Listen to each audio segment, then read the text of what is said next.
হরে কৃষ্ণ। রাধে রাধে বন্ধুরা, সকল বৈষ্ণব ভক্তবৃন্দের শ্রীচরণে আমার কোটি কোটি কোটি কোটি প্রণাম। আমরা সকলেই জানি গান্ধারী শ্রীকৃষ্ণকে অভিশাপ দিয়েছিল।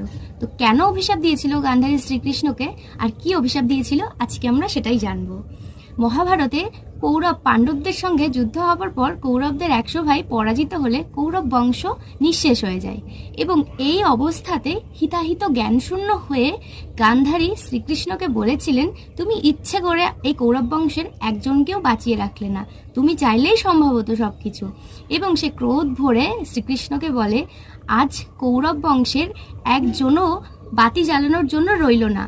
আজ যেমন কৌরব বংশ নিঃশেষ হলো, ঠিক তেমনই শ্রীকৃষ্ণের বংশ যদু বংশ নিঃশেষ হবে একদিন, তারও আর কেউ বাতি দেওয়ার থাকবে না, এমনকি শ্রীকৃষ্ণেরও মৃত্যু হবে।